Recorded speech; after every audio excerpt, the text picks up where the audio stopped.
Hacemos detención de un adolescente. Me gusta mucho a veces decirlo de forma distinta. Cuando hablamos de la detención de una niña, niño, adolescente o un joven que por ser menor de 18 años, estamos en justicia para adolescentes, por lo general está sujeto a una familia, a un hogar, a unos padres, y por tanto, lógicamente, que el tema de detener y de privar de libertad, y por tanto, a la hora de hablar de la fragancia, nos lleva a cuestionarnos por qué detenido, qué ha hecho si está detenido. No seamos ingenuos que podemos tener adolescentes menores de 18 años en grandes crímenes, en grandes homicidios, en grandes secuestros, en trata de personas, pero por eso tenemos que ir variando las variables, analizando las variables fácticas para comprender la relación de detención-privación de libertad. El artículo 146 del Código Nacional de Procedimientos Penales nos va a dar los supuestos de fragancia. Cuando la persona es detenida en el momento de estar cometiendo, cuando la persona inmediatamente después de cometido es detenida porque es sorprendida cometiendo el delito, porque es perseguida material e ininterrumpidamente, o cuando la persona sea señalada como un testigo presencial de los hechos o que hubiera intervenido en ella en la comisión del delito, etc. No olvidemos ir siempre al 132, fracción 4, porque nos van a dar esas variables importantes del hecho delictivo del adolescente en el lugar del hecho, de la detención, de la obligación policial de reservar y, lógicamente, ir al primer sujeto del proceso, que sería el adolescente. Yo fijo en dos cualidades de la fragancia mexicana. La primera es la del artículo 16, párrafo quinto de la Constitución, cuando señalan los indicios.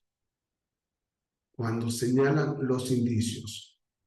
Y leamos, cualquier persona puede detener al indiciado en el momento en que esté cometiendo un delito o inmediatamente después de haberlo cometido. ¿Por qué yo en particular, por qué yo policía puedo detener al adolescente?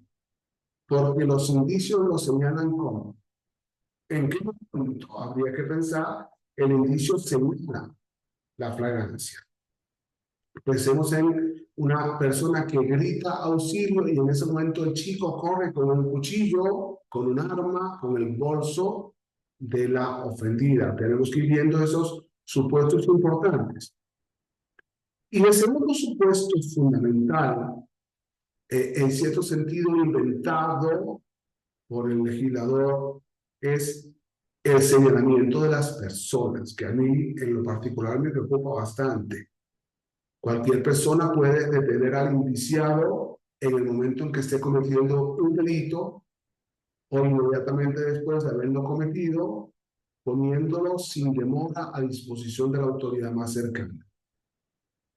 El señalamiento de la persona puede ser muy subjetivo, principalmente cuando tenemos experiencia del hecho delictivo, ¿no?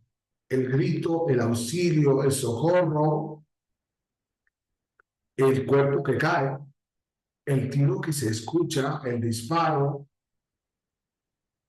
Y entonces, inmediatamente, hay un momento en que el testigo, el policía, el que sea, y de principio se entra en una situación que tiene que valorar si es delictiva o no delictiva, y luego si es detenible o no detenible la persona, y por tanto, por qué esa persona es la indicada para ser detenida. Porque muchas veces tenemos al adolescente que corre detrás de otro adolescente, la víctima que corre detrás de un adolescente, el adolescente que corre porque es víctima.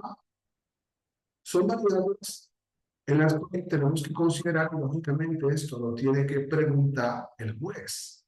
Yo he dicho que la audiencia de control de la detención debe ser una audiencia en la que el juez pregunta al fiscal por qué. No, el fiscal tiene que explicarle al juez por qué. Porque el juez tiene que seguir unas variables de en qué momento sí y en qué momento no. Sin embargo, es muy importante plantearnos estas dos variables propias de la flagrancia mexicana. Cuando los indicios señalan y cuando los que señalan son los, cuando los que señalan son las personas. Sin ignorar que durante muchos años ha habido en el Ministerio Público una corrupción de inventar testigos de señalamiento y por tanto tenemos personas detenidas por flagrancia ante testigos falsos inventados que han producido desgraciadamente una injusticia en muchos casos también en adolescentes. Muchas gracias.